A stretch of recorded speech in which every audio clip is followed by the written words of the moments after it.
I have been carrying a heavy burden, and I have to say this to my compatriots, the people of Kenya, because I believe, even as I make a political decision, these are the kind of decisions we have made previously, and there are some lessons we have gained out of that. And therefore, my heart has been burdened and have been burdened for many months, because I have been thinking and praying that in whatever direction I take, politically speaking, that the people of Kenya must be the great consideration that I have. I have participated before in national campaigns, as you all know, na nikazunguka Kenya mzima. And through the lessons of campaigns and the lessons during governance, I have come to appreciate that it's actually easier to campaign than to govern. And I say so because as we participated in the campaigns last year, and I'm saying this in good faith, I realized even after we won that the real battle was not in the campaigns. The real battle was in the deliverables that Kenyans expected. At some point I was disappointed, and I'm saying this again in good faith, because we had a captain, and I always think that as you head forward as a leader, you must be crystal clear on where you are taking the people. Unfortunately, after we won, I want to be honest with Kenyans that we engaged in a lot of trial and error, and especially in the beginning years. And that is the reason I have been having a burden, that whatever I do in terms of politics, it has to be based on the right governance after the win, even as we head towards the winning. And the decision we are making today, and I'm communicating to Kenyans today, is on how we proceed forward. But as you all know, the choice on the table this evening, or the decision we are making, it is not about where we were and where we should be. Where we were, we left. It is a matter of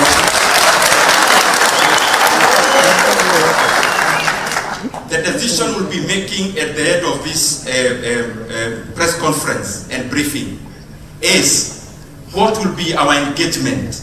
Where are the people of Kenya as we make this decision? Not just today, in terms of communication as we go around the country, but also past August next year. That to me is a more important and weighty matter.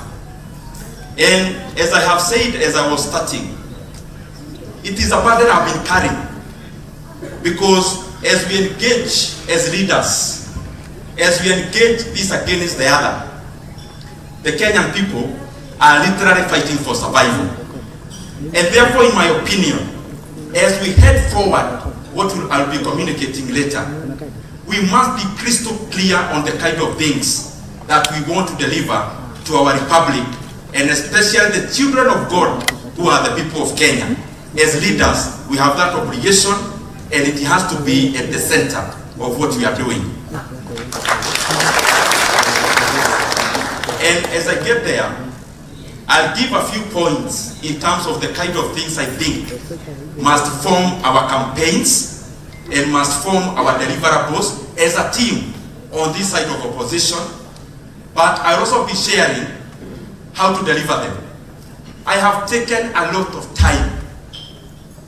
As I've been silent, wakati nimekuwa nimenyamaza, ni vizuri niseme, nimekuwa nikiangalia nchi yetu ya Kenya in all the sectors, and have actually single-handedly, with a very small team, come up with almost a full booklet.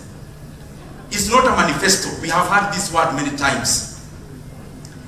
I have had an opportunity to be at a place I'm serving Kenya, where I had the bird's eye of Kenya across all the sectors. So I have taken time to scroll through every sector.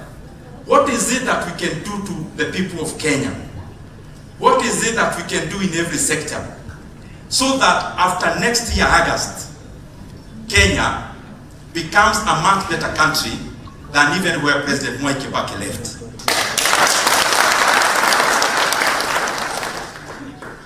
And as I say this, allow me to say for those who are watching us for the first time and hearing maybe about Kiharu for the first time.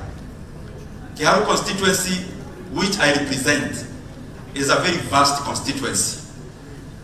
In fact, our two neighbors are smaller than Kiharu in all respects. Landmass, number of voters, landmass. Number of voters, landmass, number of schools, across all respects. And I am very glad to stand here as Member of Parliament for Kiharu, serving my second term, because we have been able to transform many things across the education sector. And I will name just two. Being a vast rural constituency, we have many schools, public primary schools. We have actually around 120 public primary schools in Kiharu. And I want to confirm here to the people of Kenya that all our public primary schools, the one we got, the ones we have built, children in a rural constituency like Kiharu, they go to school where all classrooms are tiled. Na sio tiles peke yake, ni kutengeneza shule inakuwa shule mzuri, over and above building the new ones that we have done. There is also another program we have done of landscaping our schools. We have currently done capital to 75 schools across Kiharu. In fact, many times people do weddings in Kiharu, wanaitaka kupigiwa picha, photo session in our public primary schools.